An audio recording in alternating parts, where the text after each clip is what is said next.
আমি আরে বাবরে বাপ ডালা কি আনতা সারা এটা আবার জামাই দই সদু আছে তো দই চিনো না জিবে বউ ফরমাইছো সারা কদম না বাড়াই এবার আর দেশে বারগো হদে আর দই জুলা ইয়া দগুলাল দই ব্যস্ত যাইতো এই দই বিসমিল্লাহির রহমানির রহিম। দেশ এবং প্রবাস থেকে যারাই দেখছেন এই মুহূর্তে সকলকে আসসালামু আলাইকুম ওয়া রাহমাতুল্লাহ। আল্লাহুম্মা সাল্লি আলা মুহাম্মাদিন ওয়া আলা আলি মুহাম্মাদ কামা সাল্লাইতা আলা ইব্রাহিম ওয়া আলা আলি ইব্রাহিম ইন্নাকা হামিদুম মাজিদ। আল্লাহুম্মা বারিক আলা মুহাম্মাদিন ওয়া আলা আলি মুহাম্মাদ কামা বারাকতা আলা ইব্রাহিম ওয়া আলা আলি ইব্রাহিম ইন্নাকা হামিদুম মাজিদ। اللهم صل على سيدنا ومولانا محمد وعلى آله وأصحابه أجمعين। সমসাময়িক এবং খুবই সম্মানিত এবং সুপরিচিত প্রসিদ্ধ রবিউল আউয়াল মাস আমাদের মুসলিম এবং ইসলামী সংস্কৃতির ইসলামী ইতিহাসের সবচেয়ে মহিমান্বিত এবং গৌরবোজ্জ্বল মাস। এই মাসকে কেন্দ্র করে আহ শ্রেষ্ঠ শ্রেষ্ঠ মানব এবং সর্বশ্রেষ্ঠ মানব আল্লাহ রাব্বুল আলামিনের সবচেয়ে কাছের প্রিয় সর্বশ্রেষ্ঠ রসুল নবী রসুল হযরত মুস্তাফা আহমদ মুস্তাফা মুহাম্মদ মুস্তাফা সাল্লাল্লাহু আলাইহি ওয়াসাল্লাম সবচাইতে খুশির এবং শান্তির জায়গা আমরা যারা মুহাম্মদ রাসূলুল্লাহ সাল্লাল্লাহু আলাইহি ওয়াসাল্লাম উম্মত, আমরা সকলে সেই জায়গা থেকে লক্ষ কোটি গুণ কৃতজ্ঞতা এবং আল্লাহর কাছে লাখো কোটি শুকরিয়া, আলহামদুলিল্লাহ।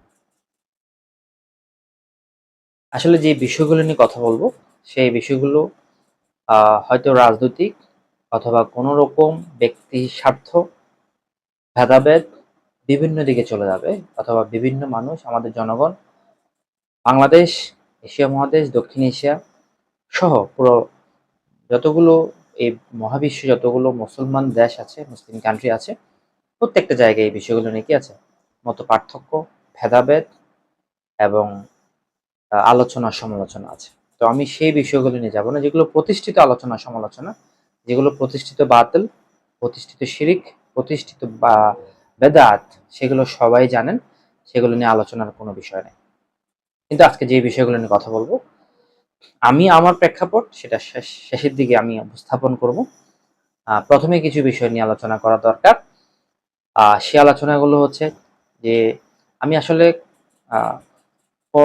ওইরকম কোনো মুহাদ্দিস, মুফাসসির, কোনো মুজাদ্দিদ বা ফির, কোনো বড় আলেম না।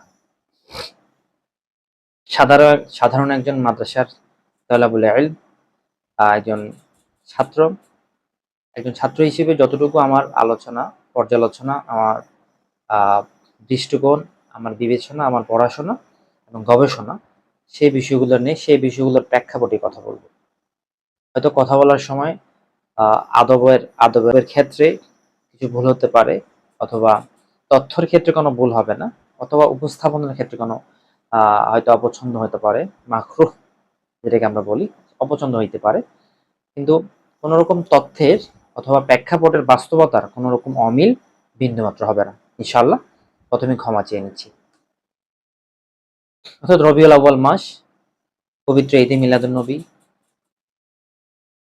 সিরাতুন নবী উদযাপন, তারপর হচ্ছে আপনার মাজার প্রেক্ষাপটে পীর মুরিদ, এরপর হচ্ছে ওরস, শবে কদর, শবে বরাত, শবে মেরাজ, তারপর হচ্ছে আপনার তাবিজ, জিয়ারত, ঝাড়ফুঁক, হ্যাঁ, তারপর হচ্ছে আপনার জিহাদ, নামাজ, রোজা, জাকাত, ইসলামের 5টা রকম, সবকিছু। তার মানে আমি যদি একসাথে বলতে যাই, সবগুলো হচ্ছে ইসলাম, ইসলামী শরিয়াহ, হিকমত, আকায়েদ, কোরআন এবং সুন্নাহ, ইসলামের ইতিহাস, সংস্কৃতি সহ সকল কিছু। যেখানে কোনো রকম শিরকের অবস্থান নাই, মদ, গাঁজা, ভণ্ডামি, ল্যাংটামি, বেদাতি, সিদ্দিখোর, অবাধ মেলামেশা, অশ্লীলতা, যৌনাচার, কোনো কিছুরই এখানে অবস্থান নেই। সবকিছুই গুনাহ। সবকিছু হচ্ছে আপনার কবিরা কবিরা গুনাহ। অর্থাৎ যে বিষয়গুলোর সাথে শিরিক থাকবে, কবিরা গুনাহ থাকবে, মদ, গাঁজা, সিদ্দিখোর এবং অশালীন উদ্দাম নাচ, আপনার কোনো সেটা যেদিনই হোক, ঈদে মিলাদুন্নবীর দিন হোক বা অন্য দিন হোক, সেটা হারাম এবং কবিরা গুনাহ। এতটুকু ক্লিয়ার থাকেন। এবং আরেকটা জিনিস ক্লিয়ার করি প্রথমেই, ধরেন আপনি মদ খান, সেটা একটা হারাম কাজ, কিন্তু খাওয়ার পর আপনি আরেকজনকে যদি হেকমত সে বোঝাতে চান যে মদ খাওয়া হারাম না, সেখানে পয়েন্ট অফ ভিউ আসে দুইটা। একটা হচ্ছে নিজে খাচ্ছেন, সেটা নিজে একটা গুনাহ করছেন, এবং অন্যজনকে খাওয়ার জন্য উৎসাহিত করছেন এবং আল্লাহর বিধানকে আপনি অস্বীকার করছেন। যেখানে মদ খাওয়া সম্পূর্ণ, আল্লাহ রাব্বুল আলামিন কোরআনে পাকে ইরশাদ করেছেন মদ খাওয়া সম্পূর্ণ হারাম। সেই বিষয়ে কারো গাঁজা গাঁজা খাওয়া, মদ খাওয়া সম্পূর্ণ হারাম, এগুলো এই বিষয়ে কারো কোনো মত পার্থক্য নেই। অর্থাৎ আপনি নিজে খাচ্ছেন, এরপরে যদি আপনি ওই বিধানকে, আল্লাহর ওই বিধানকে, আল্লাহর ওই নিষেধকে অস্বীকার করেন, অমান্য করেন এবং ঘোষণা দেন, আর একটা গুনাহ করলেন, আরেকজনকে উৎসাহিত করছেন, তিনটা গুনাহ করলেন। এখন আমাদের সমাজে যে কাজগুলো হচ্ছে, ধরেন আপনি একটা খোলা মাঠে গাঁজা খাচ্ছেন, সেটা হারাম। মসজিদে এসে যখন গাঁজা খাবেন, আপনি যখন আরেকজনকে উৎসাহিত করবেন, তখন আপনার পয়েন্ট অফ ভিউতে বলবেন, আমার পয়েন্ট অফ ভিউতে কি দাঁড়ায়? গুনাহ। আমি আপনাকে অনুৎসাহিত করব, বুঝাবো, সে দায়িত্ব জোর করে না, মারামারি কাটাকাটি করে না। ইসলামের কোনো বিধান প্রতিষ্ঠার জন্য, কোনো আমল প্রতিষ্ঠার জন্য, কোনো হিকমত প্রতিষ্ঠার জন্য, ইসলামিক কোনো অনুশাসন প্রতিষ্ঠার জন্য সরাসরি মুসলমানের সাথে নিজেরা কোনো মারামারি কাটাকাটি করা যাবে না। একজন অমুসলিম ভাইকেও সেম, যদি আপনার সামনে মদ খায়, গাঁজা খায়, আপনি বোঝানোর চেষ্টা করবেন যে এই বিষয়টার জন্য ক্ষতিকর, এটা প্রত্যেকটা ধর্মে নিষেধ। এইভাবে প্রেক্ষাপটটা আসতে হবে ধারাবাহিকভাবে। এখন আপনি আপনার ওয়াইফকে নিয়ে, আপনার মাকে নিয়ে আপনি বাসায়, নিজের স্থানে, নিজের বাড়িতে কথা বলতে পারবেন, বসতে পারবেন, ফ্রিলি কথা বলতে পারবেন। কিন্তু সেই বিষয়টা যদি মসজিদে এসে কথা বলেন, মাদ্রাসায় এসে বলেন, অথবা কোনো পবিত্র স্থানে বলেন, যেখানে আপনার পর্দা এবং ফরজের তরক হবে, সেটা একই পরিবেশ হবে না। ঠিক সেভাবে আমরা ঈদে মিলাদুন্নবীর পক্ষে, মাজারের পক্ষে, ওরসের পক্ষে, এবং একটা আয়োজন করে মানুষকে খাওয়ানোর ভিতরে একটা সওয়াব আছে, সুন্নত আছে, সেটাতে কোনো ধরনের আমার আপত্তি নেই, আমার ব্যক্তিগত কোনো আপত্তি নেই। সেই ধরনের যদি, সেই পর্যন্ত যদি সেগুলো সীমাবদ্ধ থাকতো, তাহলে কোনো সমস্যা হইতো না। সমস্যাটা হচ্ছে আপনি বিরিয়ানিটা খাওয়ার সময় গান বাজনা বাজাচ্ছেন, সেখানেই সমস্যা। কিন্তু কোনো আপনার স্পেসিফিক আপনার ওয়ার্ডে, আপনার এলাকায় মাহফিল করেন, একজন ভালো আলেম আনেন, জ্ঞান গর্ব আলোচনা করেন, এরপরে বিরিয়ানি বিতরণ করেন, ভালো কথা, সেটা প্রাসঙ্গিক এবং সওয়াবের কাজ, সেটা নিয়ে কোনো বিতর্ক থাকার কথা না। যারা করতেছেন হয়তো রাজনৈতিক অথবা ব্যক্তি স্বার্থে করে থাকে। আমি আমার জায়গা থেকে কিছু কথা ক্লিয়ার করি। ধরেন নবী রাসূল, সর্বশ্রেষ্ঠ মহানবী, সর্বশ্রেষ্ঠ রসুল, খাতামুন নবীয়্যিন হযরত মুহাম্মদ রাসূলুল্লাহ সাল্লাল্লাহু আলাইহি ওয়াসাল্লামের পরবর্তীতে চারজন খলিফা, এরপরে তাবিঈন, আইম্মায়ে মুজতাহিদিন এবং উলামায়ে কেরাম। আমাদের বর্তমান প্রজন্ম, বাংলাদেশ পর্যন্ত 2024 সাল পর্যন্ত, আমি পীর কাকে বলবো? শিক্ষিত, ইসলামিক জ্ঞান অর্জন করেছেন, ইসলামের খেদমত করতে পারবেন সেই পরিমাণ জ্ঞান আছেন, সহিহ শুদ্ধ কোরআন তেলাওয়াত করতে পারেন, কোরআনের তাফসির, ব্যাখ্যা, হাদিস মুখস্থ, হাদিসের অগাধ জ্ঞান এবং ইজমা কিয়াসের জ্ঞান থাকা পীর। আমি আবার বলছি, পীর মানে হচ্ছে কি? একজন জ্ঞানী ব্যক্তি, ইসলামিক জ্ঞান গর্ব ব্যক্তি, ইসলামিক জ্ঞান গর্ব ব্যক্তি। অর্থাৎ তিনি কলেজে পড়াশোনা করতে পারে, ইউনিভার্সিটিতে পড়াশোনা করতে পারে, কলেজ ইউনিভার্সিটির ছাত্র, বড় শিক্ষক, সেটা কোনো ফ্যাক্ট না। ফ্যাক্টটা হচ্ছে যে সে যদি বা উনি যদি, এই মানুষটা যদি, ওই ব্যক্তিটা যদি মুসলমানের জন্য, রাষ্ট্রের জন্য এবং উম্মার জন্য ইসলামিক কোরআন এবং সুন্নাহ ভিত্তিক জ্ঞান অর্জন করে, সহিহ কোরআন এবং হাদিস জ্ঞান অর্জন করে আল্লাহর বান্দা অথবা জনগণের অথবা মুসলিম উম্মার পাশাপাশি বিধর্মীদেরকে ইসলাম প্রচার করে ইসলামের দিকে আহ্বান করা এবং সঠিক জ্ঞান প্রচার করা। জ্ঞান প্রচারের জন্য তো জ্ঞান থাকতে হবে, এলেম প্রচারের জন্য তো এলেম থাকতে হবে, কোরআন হাদিসের কথা বলার জন্য আপনাকে জ্ঞান অর্জন করতে হবে। অর্থাৎ যে ব্যক্তির কাছে কোরআন হাদিসের কোনো এলেম নাই, সুষ্ঠু জ্ঞান নাই, কোনো রকম হাদিসের আলামত নাই, সেই ব্যক্তি কখনো পীর হওয়ার যোগ্যতা রাখে না। সে একজন ভালো মানুষ হইতে পারে, সে পীর না। পীর হওয়ার জন্য আলাদা কিছু বৈশিষ্ট্য আছে। আপনি বাসায় ইমামতি করতে পারবেন শার্ট প্যান্ট পরে, কোনো সমস্যা নেই, কিন্তু আদব এবং বৈশিষ্ট্য, আপনি যদি মসজিদে গিয়ে ইমামতি করতে যান, আপনাকে পাঞ্জাবি পরতে হবে, টুপি দিতে হবে, সুন্নাহ ভিত্তিক সুন্নতি লেবাস ধারণ করতে হবে। এটা আদব, ভালো আদব। অর্থাৎ ভালো একজন ইমামের জন্য যেরকম একটা ব্যাপার, একটা পীর হওয়ার জন্য আপনার অনেকগুলো মুরিদ থাকবে। আপনি যদি বসে বসে গাঁজা খান, অবাধ সামনে আশেপাশে মহিলা রাখেন, নারী পুরুষ রাখেন, তার গায়ে হাত দেন, তাহলে আপনি কখনো পীর না, আপনি হচ্ছেন শয়তান, ইবলিস। আপনি সরাসরি ইবলিস, শয়তান। আপনি কখনো পীর অথবা কোনো আলেম হওয়ার যোগ্যতা নেই। একজন ভালো আলেমই একটা সময় জ্ঞান অর্জন করার পরে, আধ্যাত্মিকতা ধাওয়ার পরে আপনি একজন সুফিবাদ হন। যদিও বা সুফিবাদ সবাই বিশ্বাস করে, পীর, মুরিদ এবং সুফিবাদ প্রত্যেকটা আলেম, প্রত্যেকটা মুসলমান বিশ্বাস করে। এখন বিষয়টা হচ্ছে যে কোনটা শুদ্ধ, কোনটা অশুদ্ধ, অর্থাৎ কোনটা হালাল, কোনটা হারাম। আমি আমার দৃষ্টিকোণ থেকে, আমি নিজে ব্যক্তিগতভাবে, আমার আকীদা হচ্ছে যে আমি আহলে সুন্নাত ওয়াল জামাত, আহলে সুন্নাত ওয়াল জামাত। আরেকটা আকীদা আছে, সেটা হচ্ছে সালাফি। যাদেরকে আমি বোঝার জন্য, এই জেনারেশনকে বোঝার জন্য বলছি সহজে, আহলুল হাদিস, তারা হচ্ছে সালাফি আকীদার। আমরা যারা আহলে সুন্নাত ওয়াল জামাত, আমাদের আকীদা হচ্ছে নবী রাসূল, খুলাফায়ে রাশিদিন, তাবিঈন, আজমি মুজতাহিদিন, মুজাদ্দিদ, পীর, আলেম, এরা হচ্ছে ওরাসাতুল আম্বিয়া। আমাদের মধ্যে কোনো পার্থক্য নেই। পার্থক্যটা কোথায় এসে দাঁড়ায়? যখন দেখি কোন একটা স্থাপনা, কোন একটা মাজার, কোন একটা ব্যক্তি, ভুয়া ব্যক্তি, ইতিহাস যদি আপনি প্রেক্ষাপট চিন্তা করেন যে উনি কোনো ধরনের ইসলামের, জাতির কোনো ক্ষতি ছাড়া লাভ করে নাই, ইসলামের কোনো জ্ঞান ছিল না,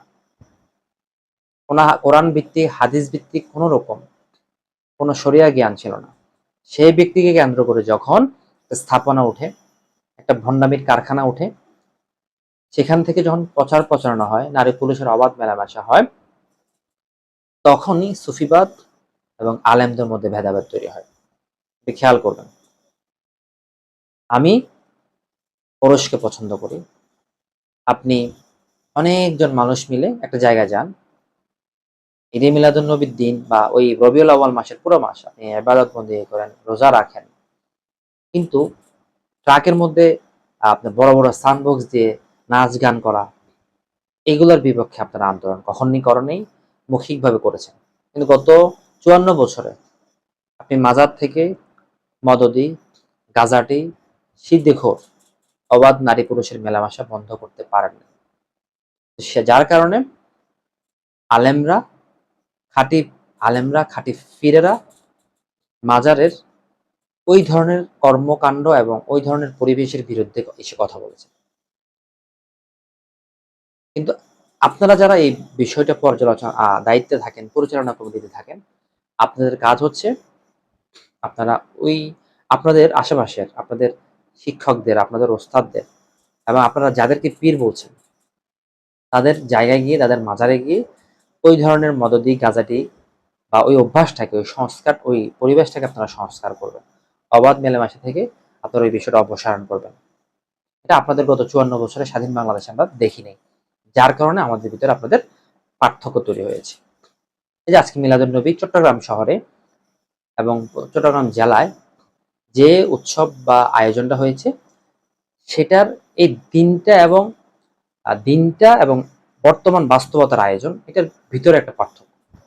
দেখেন, আজকে আয়োজন হওয়ার কথা ছিল মাইকে মাইকে কোরআন হাদিসের ওয়াজ, কোরআন হাদিস তেলাওয়াত, এটা হয়েছে, পাশাপাশি গান বাজনা মাইকে মাইকে, বড় বড় সাউন্ডবক্স এখন, এবং অবাধ নারী পুরুষের মেলামেশা।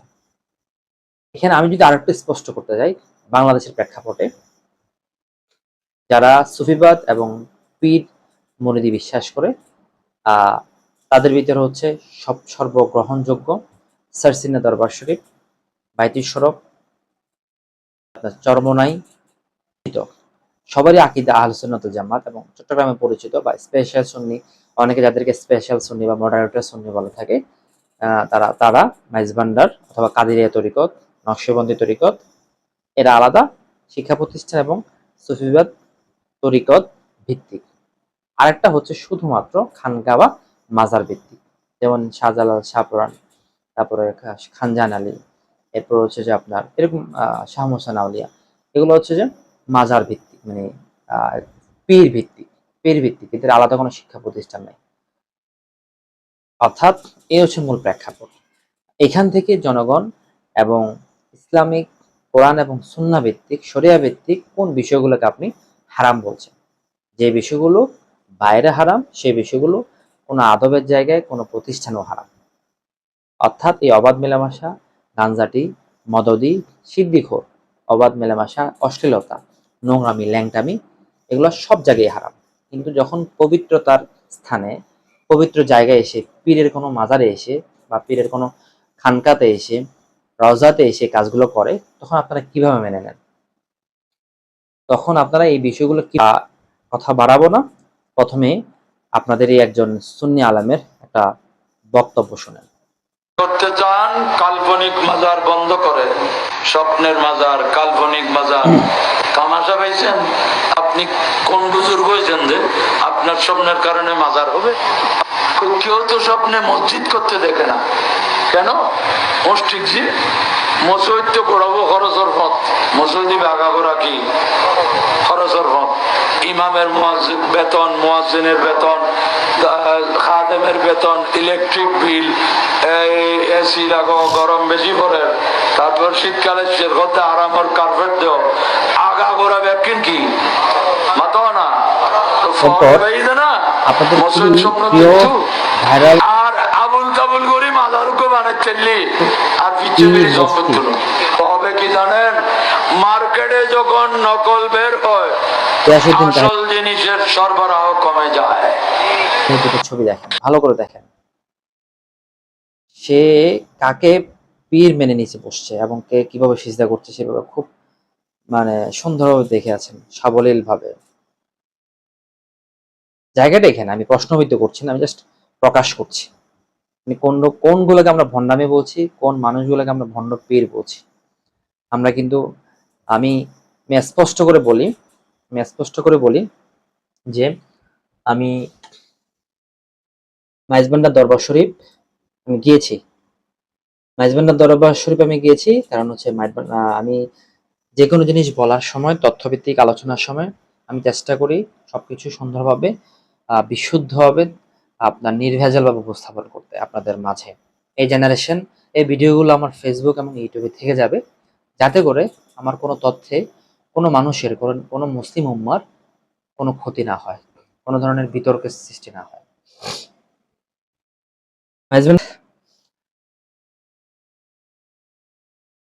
মূলত যারা খাঁটি আলেম এবং খাঁটি ফির, তারা সব সময় অপসংস্কৃতি, ভণ্ডামি, ল্যাংটামি, ধর্মকে নিয়ে ব্যবসা করা, কোরআনকে নিয়ে, হাদিসকে নিয়ে, সুন্নাহকে নিয়ে, কোনো ভালো খাঁটি ফিরকে নিয়ে কেন্দ্র করে, যেমন বাইজিদ বুস্তামি রহমতুল্লাহ আলাইকে নিয়ে কেন্দ্র করে যত ধরনের নষ্টামি, ভণ্ডামি, অশ্লীলতা, গাজাটি, মদদির কাজখানা হবে, কর্মকাণ্ড চলবে, প্রত্যেকটার দায়ভার এই মাজার বা এই ঘটনা যারা মানে এর পরিচালনা কমিটির উপর আসবে। সুতরাং এই ধরনের কাজ কাজের জন্যই আমরা সবাই সমালোচনা করে থাকি। সুতরাং মূলত মাজার, পীর, ঈদে মিলাদুন্নবী, এই যত ধরনের আয়োজন আছে, ওরস, বিরিয়ানি, আহ, এই মাসে যত ধরনের মানে এই মাসে রবিউল আউয়াল মাসে যত রকম মিলাদ, কিয়াম, ওয়াজ, এগুলোর বিরোধিতা কেউই করে না। সবাই একই কণ্ঠে শুধুমাত্র গাঁজা, মদ, অশ্লীল অবাধ মেলামেশা, ভণ্ডামি, ল্যাংটা বাবার নামে যে ধরনের ভুয়া প্রতারণা, মানে খাঁটি, এই যে হুজুরের ওয়াজে তো বললো হুজুর, আপনাদের আম, আপনাদের দলের লোকে একজন আপনাদের বড় আলেম উনিও তো বললো যে আপনার যখন 2 নম্বরে বের হয়ে যাবে, আপনার নকল জিনিস বের হবে, নকল যখন বেশি অবাধ প্রসারিত হবে, প্রোডাকশন হবে, তখন খাঁটি বা আসল জিনিসের সরবরাহ বা প্রচারণা, তারপর হচ্ছে যে তার সোহবত, তার ভালোবাসা কমে যাবে। অর্থাৎ যাদেরকে আমরা এখন ধর্ম ব্যবসায়ী বলছি, তাদেরকে আমরা ভণ্ড পীর বলছি, তাদের যেগুলোকে ভণ্ড মাজার বলছি, সেগুলো গত 54 বছর আপনারা তালিকা করেন নাই, এবং আপনারা যারা এই মাজারকে পরিচালনা করছেন, মাজারের সাথে সহবতে আছেন এবং মাজারকে খুব বেশি ভালোবাসেন, তাদের এই কাজটা হচ্ছে আপনাদের করা উচিত। আপনার একটা একটা রেস্টুরেন্টে মদ খাওয়া, মদের বার আছে, সেই মদের বার আমি এবং আপনাদের সকলের যেভাবে নৈতিক দায়িত্ব সেই মদের বার ভাঙা, ঠিক সেভাবে আপনার মাজারে, আপনার রওজাতে, আপনার খানকাতে, আপনার দরবারে যারা গাঁজা খাচ্ছে, মদ খাচ্ছে, সিদ্ধি খাচ্ছে, তাদের বিরুদ্ধে অ্যাকশন নেওয়া আপনাদের জন্য ফরজ। কারণ সেখানে পরিচালনায় বা কোনো দায়িত্বে আমরা থাকি না, আমরা যাই না, আমরা সেগুলো সাপোর্ট করি না। যেহেতু আপনারা দায়িত্বে আছেন, আপনাদের তত্ত্বাবধানে সেগুলো আছে, এই কাজগুলো সেখান থেকে ধূলিসাৎ করা আপনাদের উপর বর্তায়। যেহেতু আপনারা করছেন না, যার কারণে আপনাদেরকে সবাই গালি দিচ্ছে, ভণ্ড বলছে, আপনাদেরকে শুনতে হবে। নচেত আপনারা এই কাজগুলো বন্ধ করেন। সকলকে বলছি না, যেসব জায়গায় হয়ে থাকে এগুলো। আমি আরেকটা জিনিস ক্লিয়ার করি, যতগুলো সিনেমাতে ও যতগুলো হলিউড, বলিউড, বাংলা, হিন্দি সিনেমাতে, সিনেমার মধ্যে মাজারে যে দৃশ্যটা দেখা যায়, এই দৃশ্যগুলো বাংলাদেশের যেগুলো নকল মাজার, ভণ্ড মাজার, সে ভণ্ড এবং নকল মাজারগুলোতে দেখতে পাওয়া যায়। সিনেমা তো হারাম, তাহলে একটা জিনিস খেয়াল করেন, খুব মজার বিষয় হচ্ছে সিনেমার মধ্যে সেই মাজারগুলো দেখায়। তাহলে আপনাদের কাছে লজ্জা থাকার কথা, আপনাদের কাছে মানে কষ্ট লাগার কথা, ইসলাম নিয়ে, কোরআন নিয়ে, সুন্নাহ নিয়ে, খাঁটি আলেম পীরকে নিয়ে তারা নষ্টামিগুলো করছে, ভণ্ডামিগুলো করছে, আপনারা কেন সেগুলো বন্ধ করছেন না? সিনেমাতে যে জিনিসগুলো দেখায় সেটা কি ভালো? অবশ্যই সেগুলো শিরিক, বেদাত, হারাম, ভণ্ড দেখাচ্ছে। তাহলে মাজারের জিনিসগুলো তারা কেন এখানে দেখায়? প্রত্যেকটা সিনেমাতে দেখেন, এই যে অবাধ নারী পুরুষের মেলামেশা, গাঁজা খাচ্ছে, মদ খাচ্ছে, এখানে এখানে পড়ে আছে, ওইখানে গিয়ে মাজারের ভিতরে চাইতেছে মাজারের পীরের কাছে। এই যে এই ধরনের চাওয়া পাওয়া, এই ধরনের অবাধ মেলামেশা, সিদ্দিখোর, মদখোর, গাঁজাটে, এগুলো তো নিষেধ। সিনেমায় যেহেতু আপনাদের এই নিষেধ জিনিসগুলো, ওরা কিন্তু আপনাদের আপনাদের এই কৃষ্টি কালচারটাকে তারা কি করতেছে, প্রমাণ হিসেবে, ডকুমেন্ট হিসেবে সেখানে নিয়েছে। এই ড্রাইভারটা, এই যে গুণাটা সৎকায়, মানে গুনাহে জারিয়াটা, সেটা আপনাদের উপর বর্তাবে। এইটা বোঝানোর জন্যই শত শত বছর আলেমরা ওয়াজ করে যাচ্ছে। মিলাদুন নবীর বিরুদ্ধে না, ওরসের বিরুদ্ধে না, বিধানের বিরুদ্ধে না, ওয়াজ করেন আপনারা, প্রতিটা রোডে রোডে গিয়ে ওয়াজ করেন ঈদে মিলাদুন নবী, কোনো সমস্যা নেই। তবে জ্ঞান গর্ব হইতে হবে, কোরআন হাদিসের আলোচনা থাকতে হবে, সুন্নাহ ভিত্তিক আলোচনা থাকতে হবে। মানে চিল্লাইয়া চিল্লাইয়া কোনো ব্যক্তির নামে পুরো আধা ঘন্টা কোনো ব্যক্তির নামে নষ্ট করে ফেলা, সেটাতে কোনো ব্যক্তির, কোনো উম্মার বিন্দুমাত্র লাভ হয় না। আপনাদের মূল টার্গেট থাকতে হবে, উম্মার জন্য কাজ করতে হবে। উম্মার নীতি, নৈতিকতা, আদর্শ, পারিবারিক আইন, পারিবারিক মেলামেশা, আদর্শ, দর্শন, ইসলামিক দর্শন, সংস্কৃতি, সবকিছু আলোচনা করতে হবে। সেটার নামে হচ্ছে ওয়াজ। মাজার, মাজারে যে সিদ্ধি খাচ্ছে, আপনাদের এক নকশবন্দি হুজুর, আপনাদের এক নকশবন্দি হুজুর বলেছে গাঁজা খাইতে খাইতে নাকি সে আশেক রাসূল হয়ে যায়। নাউজুবিল্লাহ, আস্তাগফিরুল্লাহ। এই হুজুরের বিরুদ্ধে কোনো স্পেশাল সুন্নি, মডারেটর সুন্নি বা পরিচিত সুন্নি যারা প্রকাশ করেন আমরা সুন্নি, তারা কি কোনো কোনো কোনো রকম বিন্দুমাত্র পদক্ষেপ নিছেন? তার বিরুদ্ধে কোনো কথা বলছেন? তার মানে তার সে আলোচনার সাথে আপনারা একমত, আপনারা একই দলের। খুবই লজ্জাজনক, খুবই খুবই লজ্জাজনক।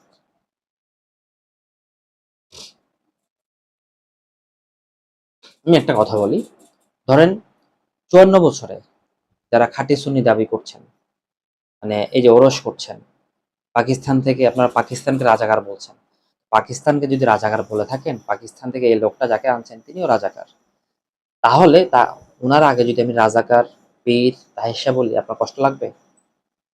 অবশ্যই কষ্ট লাগবে। এবং সেই কষ্ট দেওয়াটা আমার কোনো মুখ্য উদ্দেশ্য না।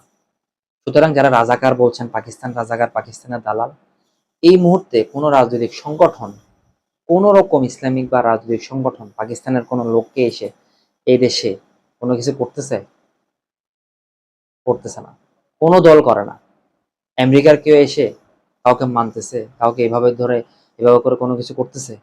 কোনো ইসলামিক দল কি কোনো কিছু করতেছে? সুতরাং পাকিস্তান থেকে আপনারাই আনেন, আবার পাকিস্তানকে রাজাকার বলতেছেন। তার মানে কি ওনারাও রাজাকার? সেই প্রশ্নটা আপনাদের কাছে আমি রেখে গেলাম। আর একটা কথা বলি, যেহেতু আপনারাই আহলে সুন্নাত ওয়াল জামাতের দাবিদার, খাঁটি সুন্নি দাবি করছেন, গত 16 বছর একটা দেখাবেন কোন একটা মদের বার বন্ধ করছেন? যেহেতু আপনাদের ভিতরে ইমানি জজবা বেশি, রসুলের প্রতি মহাব্বত বেশি, ইসলামিক জ্ঞান বেশি, কোরআন সুন্নাহর প্রতি অতিরিক্ত ভালোবাসা, জ্ঞান, আপনাদের প্রচুর জ্ঞান, গত 16 বছর, কি কোনো রকম কোথাও একটা পতিতালয় ভাঙছেন? কোনো রকম বেশ্যাগিরির বিরুদ্ধে কথা বলছেন? বরঞ্চ যাদের সাথে মিশছেন, যাদের পাশে স্টেজে বসছেন, সবাই এখন দেশ থেকে পলাতক, সবাই খুনি এবং মামলার আসামি। একদম জাতি, এই জেনারেশন একদম চোখে হাত দিয়ে দেখাই দিতে হবে, তারা সবাই দুর্নীতিবাজ, খুনি এবং ধর্ষক। তারা সবসময় এই দেশের বিরুদ্ধে ছিল এবং স্বাধীনতার বিরুদ্ধে ছিল। তাদের পাশে গিয়ে আপনারা ওয়াজ করছেন। কিন্তু গত 16 বছরে কোনো একটা মদের বার ভাঙেন নাই। মাজারে যেভাবে অবাধভাবে গাঁজা মদ চলছে এবং মদের বারও ভাঙেন নাই। কোনো রকম বেশ্যাগিরি, পতিতাগিরি আপনারা বন্ধ করতে পারেন নাই। আমরা আপনাদের প্রতি আশা করি, কারণ হচ্ছে যে আমরা ছাত্র। আপনারা যদি এই কাজগুলো করতেন, আপনাদের প্রতি আমাদের আরো ভালোবাসা বাড়তো, ভক্তি বাড়তো, আদর্শের উপরে ভিত্তি করে আপনাদের প্রতি সবাই দলে দলে আসতো। তখন বোঝা যাইতো যে আপনাদের রসুলের প্রতি অগাধ ভালোবাসা, ইসলামের প্রতি অগাধ ভালোবাসা এবং অগাধ জজবা, আপনারা আশেক রসুল। কারণ হচ্ছে যে এই তাহির বলেন, হজরত তাহির রহমতুল্লাহ আলাই, তৈয়ব শাহ রহমতুল্লাহ আলাই, ওনারা তো অবশ্যই আপনারা দাবি করেন আওলাদের রসুল। আওলাদের রসুল তো আপনার খোলাফায়ে রশিদিনের পরেও তো আওলাদের রসুল। খোলাফায়ে রশিদিনের পরবর্তী জায়গাটা হচ্ছে আওলাদের রসুল। তো তাদের ভিতরে যে জজবাটা থাকবে, তিনারা তো যেখানে মদের আস্থানা দেখবে সেটা ঘুরিয়ে দিবে, বুলডোজার দিয়ে প্রতিটা বেশ্যাখানাগুলো ঘুরাই দেওয়ার কথা। কিন্তু আওলাদের রসুলগুলো এইভাবে নীরব কেন? এভাবে নিস্তর কেন? চুপ কেন? তারা দেখি সবসময় খানা নিয়ে ব্যস্ত, বিরিয়ানি নিয়ে ব্যস্ত। এক দেশ থেকে এসে আরেক দেশে একটা গাড়িতে উঠে পিছনে মানুষকে নিয়ে যাইতে ব্যস্ত। কোনো রকম কোনো আহ ইসলামের বিরোধিতা, ইসলামের বিপক্ষে যারা অবস্থান করে তাদের বিরুদ্ধে কোনো কথা বলতে দেখি না কেন? এটাই কষ্ট, আমাদের দুঃখ, যে আল্লাহ রসুলের দরকার ছিল অন্যায়গুলো, মদের বার, গাজার বার, পতিতা বেশ্যাগিরিগুলো বন্ধ করা, অন্যায় দুর্নীতিগুলোর বিরুদ্ধে কথা বলা। এই দেশে আসছে গত 16 বছর, 54 বছর, 20 বছর, কখনো কোনো দুর্নীতির বিরুদ্ধে কোনো কথা বলে নাই। তারপর হচ্ছে কোনো বেশ্যাগিরি বন্ধ করতে বলে নাই, মদের কারখানা, মদের বার, মাজারে, মসজিদে, বিভিন্ন জায়গায় যে অনিয়ম, দুর্নীতিগুলো, অবাধ মেলামেশাগুলো, সেগুলোর বিরুদ্ধে কথা বলে নাই, সেগুলো বন্ধ করে নাই। আমার জায়গাটা, আমার প্রশ্নটা আমার মতো সকলেরই প্রশ্ন। এই কাজগুলো অন্য দলের লোকগুলো যারা করছে, অন্য দলের লোক রসুলের মতো এবং সাহাবেদের মতো, খোলাফায়ে রশিদিনের মতো ইসলাম প্রতিষ্ঠার জন্য মদ, গাঁজা, ইয়াবা, অবাধ বেশ্যাগিরি, পতিতাগিরি বন্ধ করার জন্য জেল খেটেছেন, গুম হয়েছেন, শহীদ হয়েছেন এবং অনেকে পঙ্গু হয়েছেন। তাদেরকে আমরা ভালোবাসতেছি বেশি, জনগণ ভালোবাসতেছি বেশি, কিন্তু তারা আওলাদের রসুল দাবিদার করছে না। এক পক্ষে আওলাদের রসুল দাবি করছে, খাঁটি সুন্নি দাবি করছে, আরেক পক্ষে শুধু বলছে না আমরা আওলাদের রসুল না, আমরা কিন্তু আহলে সুন্নাতের আকীদা, রসুলের উম্মত, কোরআন সুন্নাহ মেনে চলি। এরা এরা কি করছে? এরা জেল খাটছে, এরা গুম হচ্ছে, এরা শহীদ হচ্ছে, এরা আপনার পঙ্গু হচ্ছে, শত শত লক্ষ লক্ষ মানুষ শহীদ হচ্ছেন। তাহলে ইসলামের জন্য এরা বেশি দরকার নাকি এরা বেশি দরকার? সেই বিষয়টা আপনাদের হাতে ছেড়ে দিলাম। গুরুত্বপূর্ণ বিষয়, তরিকত ফেডারেশন থেকে যে আপনাদের সুফিবাদের আইডল, তার দুই ছেলে তো শেখ হাসিনার আমলেই দুর্নীতির মামলায় বিভিন্ন জায়গায় নিউজ হয়েছে, সবাই জানেন। যে যার ছেলে দুর্নীতিবাজ সে কিভাবে ফির হয়, সে কিভাবে তরিকাত ফেডারেশনের প্রধান হয়, সেটাও প্রশ্নবিদ্ধ রয়ে গেল। সেটা নিয়ে খুব দুঃখজনক এবং লজ্জাজনক।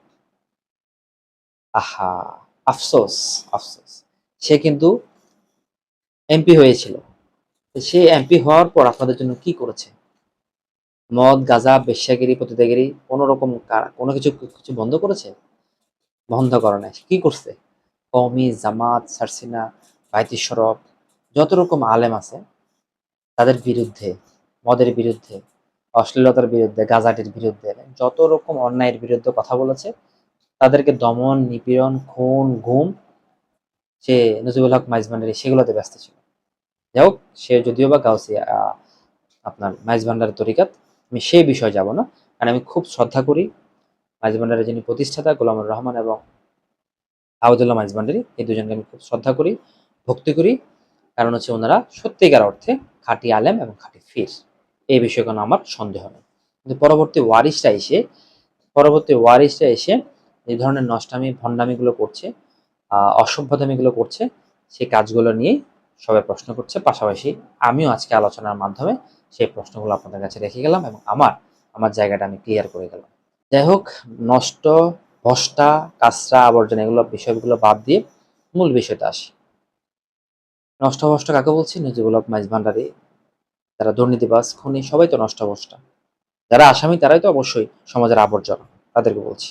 সে একটু আগেই তো বললাম, আমি যদি এই জেনারেশনকে ক্লিয়ার করে বলতে যাই, মানে বোঝার জন্য যদি বলতে যাই, সারসিনা মাদ্রাসা, বাইতুল শরফ মাদ্রাসা, বাংলাদেশে যত রকম সারসিনা মাদ্রাসা, চরমনায়ের মাদ্রাসা আছে বা ওদের অনুসারী আছে, ছাত্ররা আছে, তারপরে হচ্ছে আপনার কওমি মাদ্রাসাগুলো আছে, হাটাজারি কেন্দ্রিক, পটিয়া মাদ্রাসা কেন্দ্রিক, এভাবে যতগুলো মাদ্রাসা আছে, তারপর হচ্ছে যে আপনার জামাত প্রতিষ্ঠিত যে মাদ্রাসাগুলো আছে, এরপরে হচ্ছে আপনার যারা চিরং কেন্দ্রিক পরিচিত অথবা যাদের নিজে নিজে দাবিকৃত স্বদাবিকৃত সুন্নি, সেই সুন্নিদের যে মাদ্রাসাগুলো আছে, জামিয়া আহমদিয়া সুন্নিয়া মাদ্রাসা, এরপরে আছে আপনার হাশিমি সাহেবের আহসানুল্লাহ মাদ্রাসা সহ পাশাপাশি আরো কিছু মাদ্রাসা আছে, দরবার কেন্দ্রিক কিছু মাদ্রাসা আছে।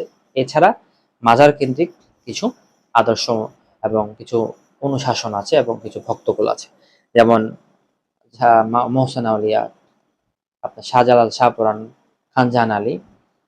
এগুলো আলাদা ভিত্তিক, এগুলোর কোনো আলাদা মাদ্রাসা এবং এগুলোর সাথে কোনো মাদ্রাসা কোনো কিছু জড়িত না।